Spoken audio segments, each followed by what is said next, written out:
Audio जो viral हो रहा है उस पर आपका क्या कहना है?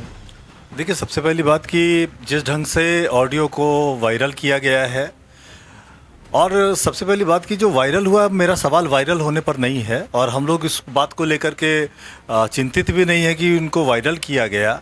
हम लोग इस बात को लेकर के चिंतित हैं कि संगठन के अंदर कुछ लोग ऐसा काम कर रहे हैं और जो संगठन को नुकसान पहुंचा रहा है, जो नेता को बदनाम कर रहा है, और कहीं ना कहीं ऐसा लग रहा है उनकी बातों से कि पार्टी मतलब दूसरे दिशा में जा रही है, खरीद फरोख्त, इस तरह की बातों में जो लोग इंडल्ज थे, जो लोग इन्वॉल्व थे और जिनका ऑडियो वायरल हुआ है, पार्टी ने उस ऑडियो को बहुत गंभीरता से लिया है। और एक ऑडियो नहीं, बहुत सारे ऑडियो हैं जो वायरल हुए हैं और उसी मीटिंग के अंदर जो कार्यकर्ता थे और उन लोगों ने ही इस चीज़ को बाहर किया है। और जो पार्टी ने गंभीरता से इसको लेते हुए हम लोगों ने कार्रवाई की है। जिनका ऑडियो है, जिनके जो पार्टी के उपाध्यक्ष के पद पे थे, उनको पार्टी ने, भाई जो फरजान खान जी हैं, पार्टी के केंद्रीय आपके प्रधान महासचिव हैं, उन्होंने उनको 3 साल के लिए पार्टी से निष्कासित किया है। हम लोग बिल्कुल इसको न्याय संगत मानते हैं और पार्टी के अंदर इस तरह की जो हरकतें हैं, साजिश करना, जनता के विश्वास को बेचने का ये करना, किसी और के साथ तालमेल करना, जो ऑडियो का कंटेंट क्या है ये आपको पता है, हम लोग उस कंटेंट पे नहीं जाएंगे। लेकिन ये बहुत ही गंभीर मामला था, पार्टी ने कार्रवाई की है, एकदम सही कार्रवाई है और कड़ी कार्रवाई होनी चाहिए। मेरा कहने का मतलब साफ है कि जो लोग, ये कार्रवाई ऐसे लोगों के लिए भी संकेत है कि जो लोग इंडल्ज हैं साजिश करने को लेके, जो लोग नेता को गारंटेड ले रहे हैं, जो लोग पार्टी को गारंटेड ले रहे हैं और सोच रहे हैं कि हम कुछ भी करेंगे और कुछ नहीं होगा, तो ये इनके लिए कड़ा संदेश है, इनके लिए सबक है कि जो लोग इस तरह के काम में इन्वॉल्व होंगे उनके खिलाफ पार्टी कार्रवाई करेगी। ये एक। और दूसरी बात कि कुछ लोग अभी भी अगर इस तरह के कृत्य में अगर इन्वॉल्व है, अगर इस तरह का साजिश कर रहे हैं, तो फिर उनको भी सतर्क होना चाहिए। पार्टी आगे और भी कड़ी कदम उठाएगी। मामला गंभीर है, इसीलिए हम चलकर आ गए हैं जेबीकेएसएस के केंद्रीय प्रवक्ता के निजी आवास पे बोकारो सेक्टर 12 में। उस ऑडियो जो वायरल हो रहा है उसमें आप पर भी ये आरोप लग रहा है कि आप भी कहीं ना कहीं पार्टी को कमज़ोर करने की साजिश कर रहे हैं। देखिए रहीम भाई, जब कोई आपका मुकाबला नहीं कर पाता है, जब कोई आपके समकक्ष नहीं आ पाता है, तो लोग साजिश करते हैं।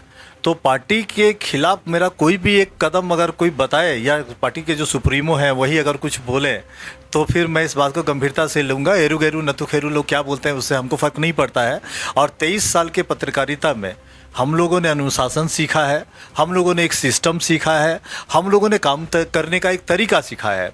तो उस तरीके के तहत हम लोग काम करते हैं और अध्यक्ष उस बात से कन्विंस है और अध्यक्ष का विश्वास हम लोगों के ऊपर है। यही कारण है कि हम लोग संगठन के महत्वपूर्ण पदों पर है और हम लोग अपनी काम पूरी निष्ठा से करते हैं। कुछ मूर्खों को या कुछ ऐसे लोगों को जो जिनके आंखों में पट्टी बंधी है और जो लोग जलते हैं, या जिन लोगों को हमसे व्यक्तिगत कोई प्रॉब्लम है, जो मुकाबला नहीं कर पाते हैं, तो ऐसे लोग साजिश रचते हैं। तो ऐसे लोगों के साजिशों का हम लोग परवाह नहीं करते हैं। और आपको पता है कि जिन लोगों ने अतीत में साजिश किया वो आज दरकिनार हो गए, जो अभी साजिश कर रहे हैं वो दरकिनार होंगे, भविष्य में जो करेंगे उनका यही हश्र होने वाला है। क्योंकि हम लोग सच्चाई के रास्ते पे चलते हैं, हम लोग को पता है कि हम लोग को क्या करना है और कैसे संगठन को आगे बढ़ाना है, कैसे नेता को आगे बढ़ाना है, कैसे झारखंड के लोगों के बीच अपनी विश्वसनीयता बनाए रखनी है। हम लोग शॉर्टकट मारने के लिए राजनीति में नहीं आए हैं। 23 साल के पत्रकारिता को अगर हम लोगों ने दाव पे लगाया, अगर हम लोगों ने उस अनुभव को लेकर हम लोग संगठन में आए, तो कुछ अच्छा करने के लिए लेकर के आए हैं। हम लोग ऐसे जो कुलसित मानसिकता के लोग हैं, जो नैरो माइंडेड लोग हैं, जो मूर्ख टाइप के लोग हैं, जो साजिश करते हैं और इस तरह के चीज़ों में हम लोग को घसीटते हैं या इन्वॉल्व करते हैं, तो उनसे कोई फ़र्क नहीं पड़ने जा रहा है। हम लोग उनके समकक्ष नहीं जा सकते हैं, उतना नीचे हम लोग नहीं गिरेंगे, क्योंकि हम लोग का एक स्तर है। हम तो ऐसे लोगों को ये आह्वान करते हैं कि भाई आप अपना स्तर बड़ा कीजिए, आप अपना जो स्तर है उसको ऊँचा कीजिए। दूसरे के लकीर को मिटाकर आपका लकीर बड़ा नहीं होगा। आप अपनी काबिलियत साबित कीजिए और अपने लकीर को बड़ा कीजिए। आप अध्यक्ष को मदद करें, संगठन को मदद करें, झारखंड के लोगों की जो अपेक्षाएं हैं उसको आप कैसे फुलफिल कर सकते हैं, अपनी काबिलियत बढ़ाइए। ये इधर का बात उधर करके चुगली करना, कानाफूसी करना, तो ये इस तरह की चीज़ें बहुत शॉर्टकट है। ऐसे लोग, किसी भी पार्टी की मैं बात कर रहा हूँ, किसी भी संगठन में कुछ लोग ऐसे होते हैं, तो इनके पीछे इन लोगों का मकसद क्या होता है? देखिए ऐसे लोग क्या है ना, ये लोग पारासाइट है, ये लोग पारासाइट है पॉलिटिक्स के ऊपर। ये परजीवी हैं राजनीतिक सिस्टम के ऊपर।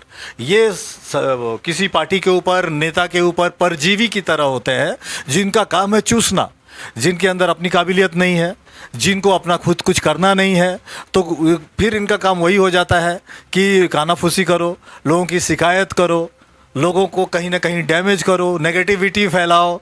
तो ये इन लोगों का काम होता है, क्योंकि इनको पता है कि इनके अंदर कोई काबिलियत नहीं है। इनकी काबिलियत बस इतना ही है कि नेगेटिविटी फैलाओ, लोगों के बारे में गलत गलत चीज़ों को स्प्रेड आउट करो, जिसका सच्चाई से कोई लेना देना नहीं है। तो वो अपना सारा काम उसी में ये होता है। तो कभी कभी होता है कि वो सब कामयाब हो जाते हैं, लेकिन वो आप अपना खुद भी जब वो आत्मचिंतन करते होंगे, जो रात में जब सोते होंगे, तो उनको शर्म आता होगा अपनी पैदाइश पर लेकर के कि क्या यही सब करने के लिए वो जिंदा है, यही सब करने के लिए वो संगठन में है।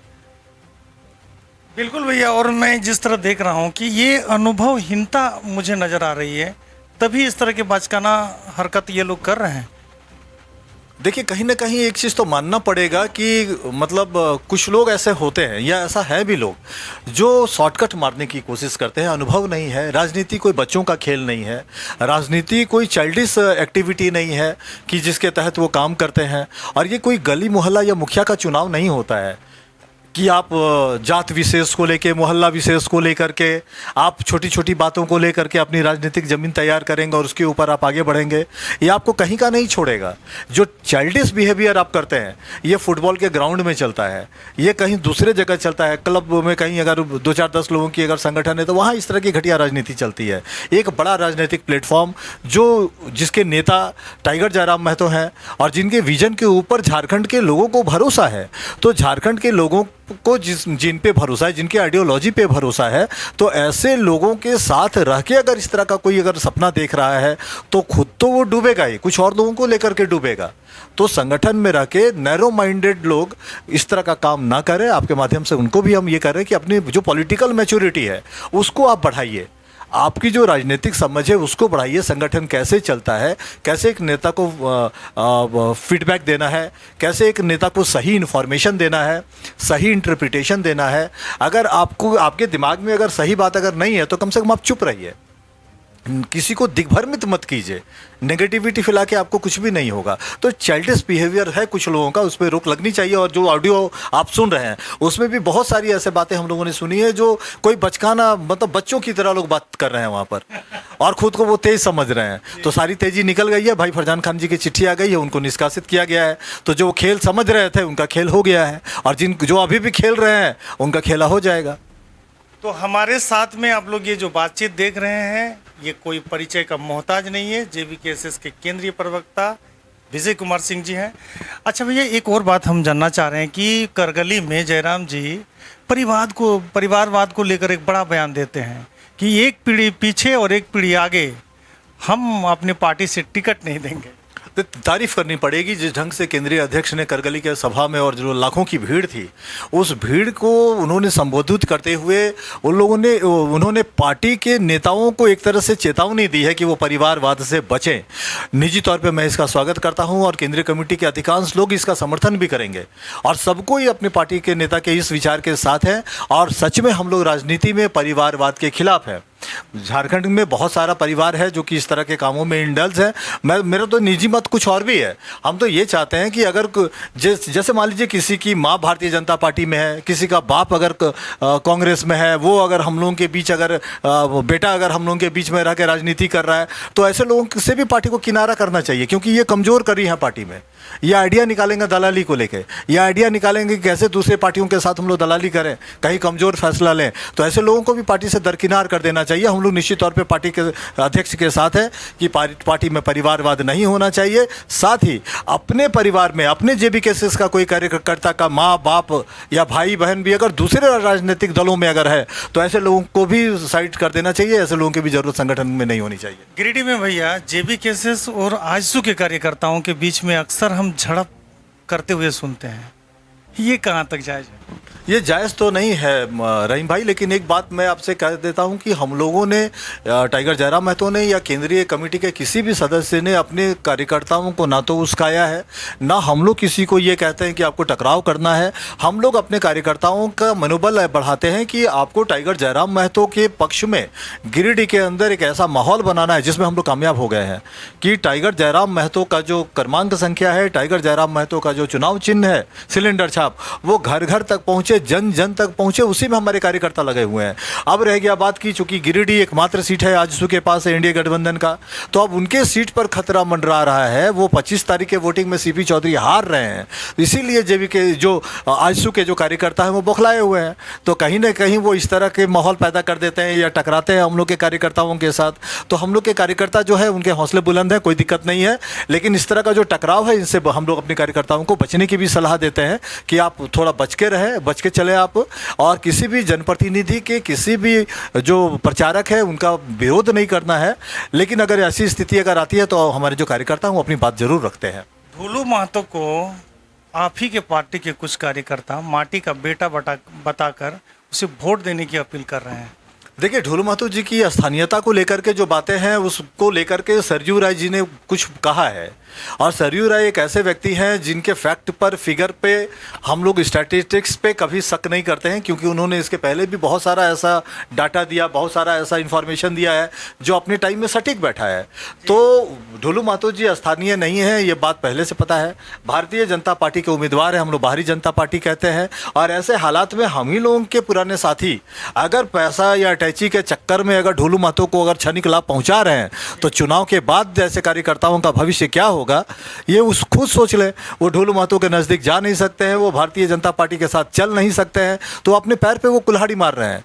भले वो 10, 20, 25, 50 हज़ार के चक्कर में आज वो 2, 4, 5 दिन 10 दिन वो घूम ले ढोलू महतो जी के साथ, लेकिन उनका राजनीतिक भविष्य चौपट है, उनका बहुत मुश्किल होगा। ऐसे लोग, मैं बार बार जब पॉलिटिकल इनमेच्योरिटी की बात करता हूँ तो ऐसे लोगों के लिए ही कहता हूँ कि ये लोग पॉलिटिकली इनमेच्योर हैं, ये तत्कालिक लाभ देखते हैं, ये कच्चे लोभ में फंस जाते हैं। इनको कच्चा लोभ नहीं करना चाहिए। राजनीति एक सतत प्रक्रिया है, राजनीति एक लंबा जर्नी है, राजनीति ये 2 दिन का काम नहीं है, इसमें 10 साल, 20 साल, 25 साल का एक टर्नओवर होता है, एक लंबा सफ़र है। तो जिनको आज ही कुछ बनना है, आज ही कुछ चाहिए, तो ऐसे लोगों की भगवान मालिक है। बीजेपी पार्टी में भैया राज सिन्हा समेत कई लगभग 5 प्रमंडल अध्यक्ष को पार्टी विरोधी गतिविधि में शामिल पाया गया, और उन लोगों के बीच में नोटिस भी आया है या उन लोगों को नोटिस भी किया गया है कार्रवाई के लिए। हम लोग के संज्ञान में है ये चीज़, और हम लोग वो मीडिया रिपोर्ट्स में ही देख रहे हैं कि भारतीय जनता पार्टी के प्रदेश नेतृत्व में बीजेपी के जो धनबाद से विधायक हैं राज सिन्हा जी और 5 मंडल के जो अध्यक्ष हैं, उनको ढोलू महतो जी के खिलाफ बयानबाजी करने के लिए, ढोलू महतो जी के खिलाफ आचरण के लिए उनको शोकॉज किया है पार्टी ने, उनको नोटिस जारी किया है। तो देखिए, किसी भी संगठन का एक अनुशासन होता है, तो लोग अनुशासन का उल्लंघन कर रहे हैं तो भारतीय जनता पार्टी कार्रवाई कर रही है। हम लोग डे 1 से बोल रहे हैं कि भले स्थानीयता के मामले पे और जिस ढंग से जेबी केसेस का आंदोलन चला पूरे राज्य के अंदर, तो दबाव में आकर भारतीय जनता पार्टी ने ढोलू महतो को टिकट दिया है धनबाद के अंदर, लेकिन भारतीय जनता पार्टी का एक बड़ा धड़ा, एक बड़ा ग्रुप इनको एक्सेप्ट करने को तैयार नहीं है। आपको याद होगा कि कुछ दिन पहले ढोलू महतो जी ने कहा था कि धनबाद के जो सांसद हैं या विधायक हैं वो या तो अपराधियों से पैसा लेते हैं या अपराधियों से डरते हैं, तो उसी का ये प्रतिफल है। आप मतलब होता क्या है ना कि ये एक्शन का रिएक्शन हो रहा है भारतीय जनता पार्टी के अंदर। ये चीज़ तो हम लोग जेबी केसेस में भी देख रहे हैं कि कुछ लोग हैं जो पार्टी के खिलाफ ही नेगेटिविटी फैला रहे हैं, ये तो आप सामने आ चुके हैं।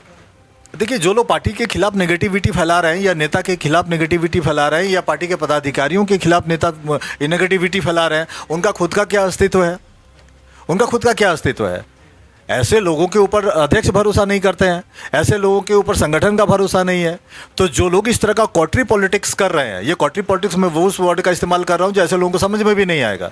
तो जो लोग ये क्वार्टरी पॉलिटिक्स कर रहे हैं, क्वार्टरी पॉलिटिक्स में उलझे हुए लोग कोई बड़ा खाका नहीं खींच पाएंगे, ना तो वो सही एडवाइस दे पाएंगे, ना सही खुद का भला कर पाएंगे, ना सामने वाला का भला कर पाएंगे। तो कुछ लोग कुछ दिन के लिए क्वार्टरी पॉलिटिक्स में फंसते हैं, अपना नुकसान करते हैं, बाद में पछताते हैं। तो जो लोग इसमें इन्वॉल्व हैं वो कल को पछताएंगे।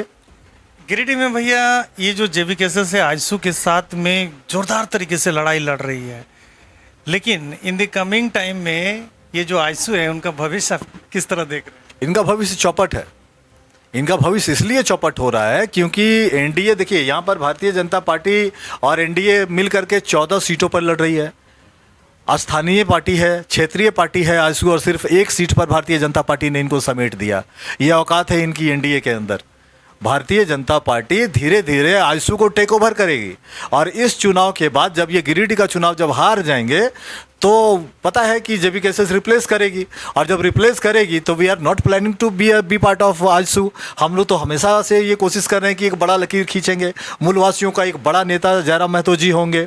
तो हम लोग तो एक बड़े मिशन को लेकर के चल रहे हैं। हम लोग को आजसू के ना रास्ते पे जाना है, ना उसका आइडियोलॉजी हम लोगों को पसंद है, ना हम लोगों को उस तौर तरीके का राजनीति में फंसना है। हम लोग का जो संगठन है वो एक जात का राजनीति नहीं कर रहा है। आप देख रहे हैं कि हम लोगों ने 8 लोगों को जो टिकट दिया वो एक ही बिरादरी से नहीं है, वो अलग अलग जाति से हैं, अलग अलग धर्म से हैं। तो हम लोगों ने एक ऐसा गुलदस्ता झारखंड में देने का प्रयास किया है जिसमें हर तरह का फूल हो, ताकि वो गुलदस्ता खूबसूरत दिखे। एक पुटुस के फूल के बल पे, एक केला के दम पे झारखंड खूबसूरत नहीं हो सकता है। भारतीय जनता पार्टी को भी ये पसंद है, उनको पता है। यही कारण है कि बीजेपी ने आजसू को सिर्फ एक सीट पे समेट के रखा हुआ है। तो ये हस्ती, ये औकात है आजसू वालों का। धीरे धीरे आजसू का जो राजनीति है, मैं झारखंड की राजनीति में उसको धीरे धीरे मैं हाशिए पे जाता हुआ देख रहा हूँ। अभी भी वक्त है वो झारखंड को लेकर के और झारखंड के हित को लेकर के, जब वो आंदोलनकारी पार्टी रही है आजसू, वो अपने ज़मीन की तरफ लौटे, अपने मिट्टी के तरफ लौटे, राष्ट्रीय पार्टी का वो मोह छोड़े, वो झारखंड की जनता के साथ लगाव करे कि इनका भला हो जाएगा, राज्य के लोगों के लिए ये कुछ कर पाएंगे, नहीं तो बीजेपी के चक्कर में इनका संगठन खत्म हो जाएगा। अच्छा भैया एक बात बताइए, आलमगीर आलम साहब के पीए के नौकर के यहाँ ईडी छापा डालती है, रेड करती है, अच्छा खासा पैसा, लगभग 35-37 करोड़ के आसपास पैसा वहाँ से प्राप्त होता है, और उसके बाद में अभी आज ईडी के गिरफ्त में है। तो आप बताइए कि इसमें और कुछ लोग फंस सकते हैं क्या, ऐसा आपको लग रहा है? देखिए, कांग्रेस का जो काम करने का जो तरीका है, हमको लग रहा है कि इसमें संगठन के लोग भी इन्वॉल्व हैं। अभी ईडी की जो कार्रवाई चल रही है वो मंत्री, उनके पीएस और उनके नौकर तक सीमित है। अभी आलमगीर आलम रिमांड पर हैं, संजीव लाल जी रिमांड पर हैं, जेल भेजे गए हैं। जहांगीर आलम अभी जो नौकर था उनके यहाँ से 35 करोड़ रुपया का रिकवरी हुआ है। मेरा ये मानना है कि जो प्रदेश संगठन के जो लोग हैं वो इसके अंदर इन्वॉल्व हैं, और हमको लग रहा है कि निश्चित तौर पर जो आलमगीर आलम है वो फीडबैक दे रहे होंगे ईडी को कि उनके संगठन के कौन कौन से लोग हैं जिनको कमीशन का राशि पहुंचता था। क्योंकि जो लोग संगठन में हैं और जिनके पार्टी के लोग मंत्री बने हुए हैं, जो विधायक बने हुए हैं, अगर वो माल छाप रहे हैं तो संगठन के लोग उसमें हिस्सेदार हैं। ईडी जब अपना दायरा बढ़ाएगी तो ये भैया कहीं छुपा हुआ है क्या कि किसी भी योजना में 1.5% क्या बाकी पार्टी के लोग नहीं ले रहे हैं? देखिए, बाकी पार्टी नहीं, अभी अगर हम ये बात करें कि जो मौजूदा सरकार चल रही है झारखंड के अंदर, तो दूसरे विभाग में भी ये सब हो रहा होगा, निश्चित तौर पे हो रहा होगा। ईडी अपना दायरा बढ़ा है, और हमको लग रहा है कि जब आप देख रहे हैं कि वो जमीन खनन घोटाले से ये मामला चला था, जिस तरह ताबड़तोड़ लोगों को गिरफ्तार कर रही थी, सुप्रीम कोर्ट ने साफ कर दिया है कि अब जो है कि आप नोटिस बुलाकर किसी को पूछताछ करो, गिरफ्तार कर लो, ऐसा नहीं होगा। अब आपको कोर्ट में कारण बताना होगा। देखिए, गिरफ्तारी से पहले देखिए सुप्रीम कोर्ट का सम्मान होना चाहिए। पर तो कतर दिया गया है। ठीक है, अगर कतर दिया गया है तो सुप्रीम कोर्ट के जो विद्वान जज हैं, जो सम्मानित बेंच है जहां से ये आदेश आया है, तो उन लोगों ने ऐसे ही नहीं दिया होगा कि ये जो कैजुअल और जो रैंडम गिरफ्तारी होती है, छापेमारी होती है, ठीक है, वो सब अपनी जगह पर वैलिड हो सकता है। मैं पीछे लौट रहा हूँ रहीम भाई कि खनन घोटाले से लेकर के जमीन घोटाला और अब सीधे कमीशन टेंडर घोटाला तक जा रहा है ये बात। इसमें एक विभाग अभी फंसा है, ग्रामीण विकास विभाग का मैटर है। ये धीरे धीरे सभी विभागों में जाएगा, सभी विभागों में ये फैलने वाला है। श्रम विभाग में जाने वाला है, मध्य क्षेत्र में जाने वाला है, सब जगह ये फैलने वाला है। तो कुल मिलाकर के जिस ढंग से आलमगीर आलम अब मोर्चा खोलेंगे, मुंह खोलेंगे ईडी के पास, तो कुछ लोग और जद में आएंगे। इसमें संगठन के लोग भी फंसेंगे कि जिनके दम पर, जिनके संगठनात्मक क्षमता के बल पर लोग मंत्री बने हुए हैं, विधायक बने हुए हैं, अगर वो माल छाप रहे हैं तो हिस्सेदारी उनको भी मिल रहा होगा, तो संगठन के लोग भी फंसेंगे।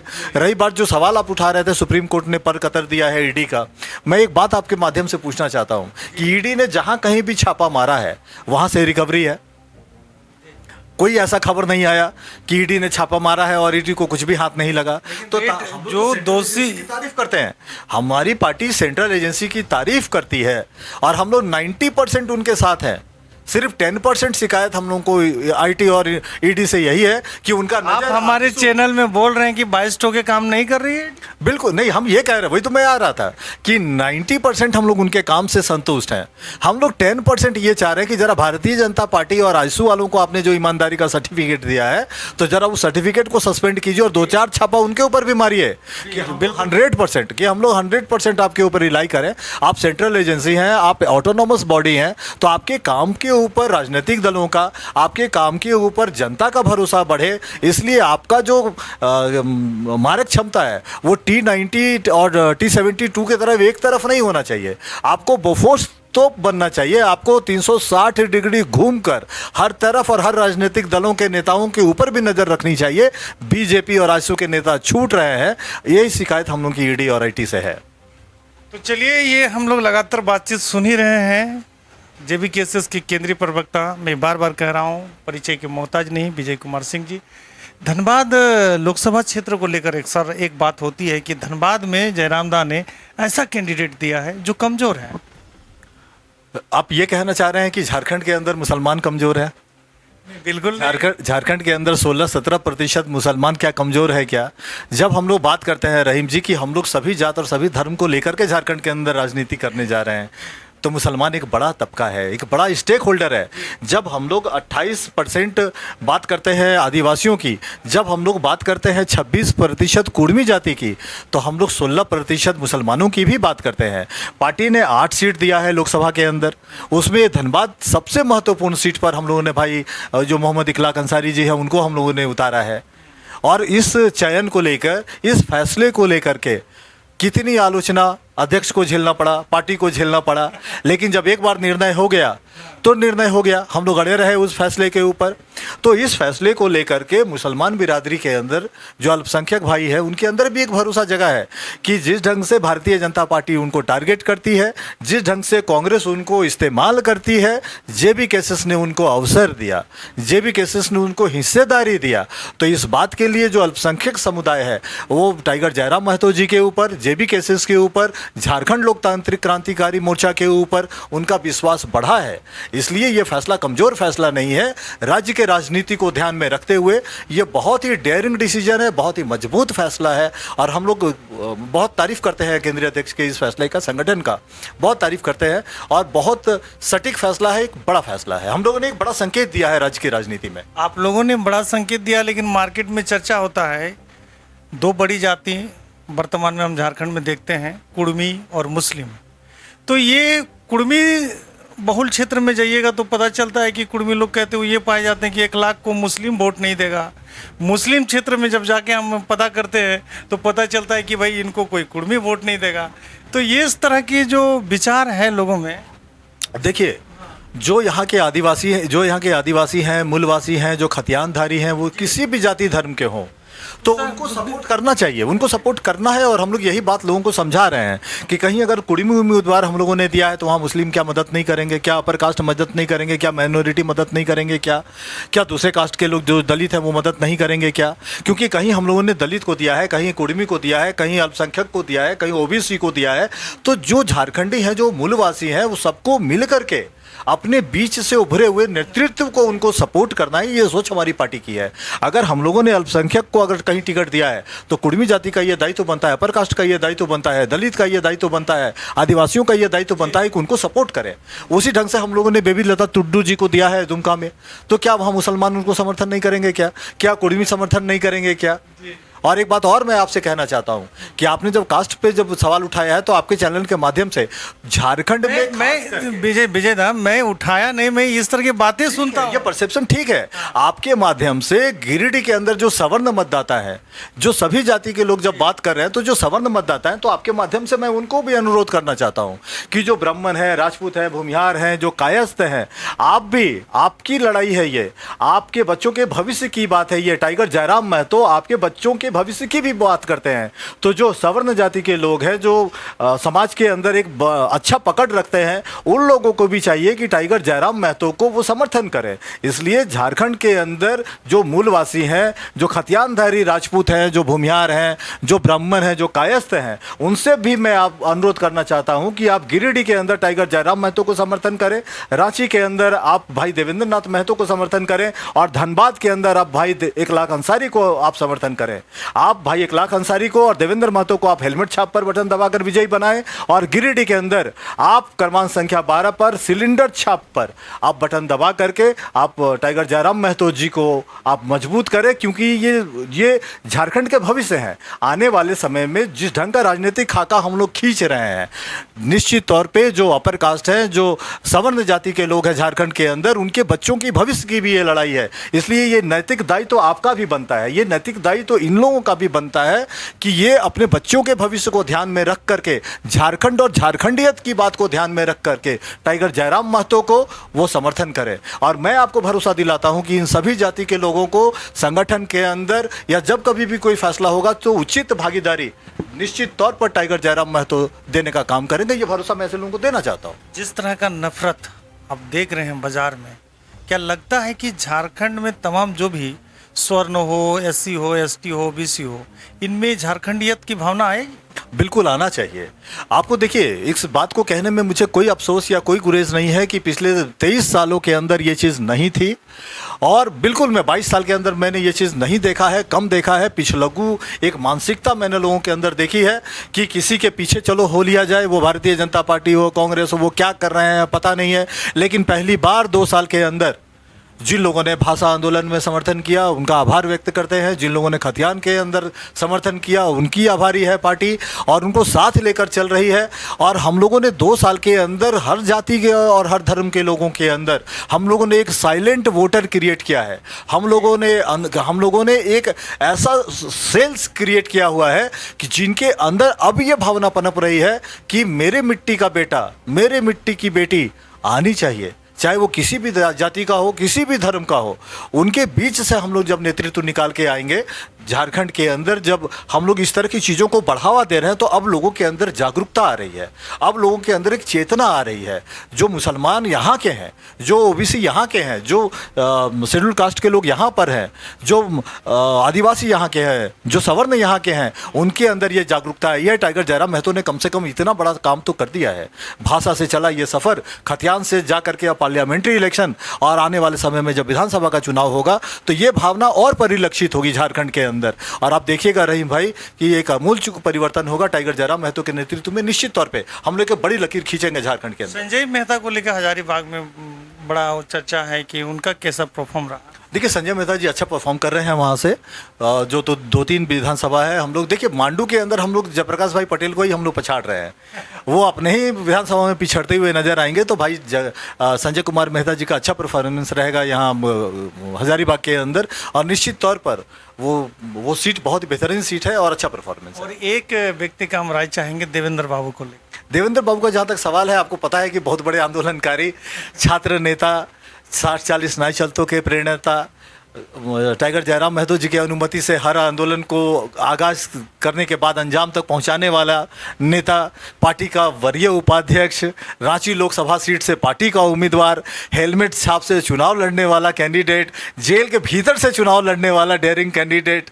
रांची के मतदाताओं से भी हम कहना चाहेंगे कि जिस झारखंड के लिए भैया, जिस झारखंड के लिए हजारों लोग कट गए हैं, मर गए हैं, क्या क्या नहीं हो गया उन लोग के साथ में, कई लोग जेल गए हैं।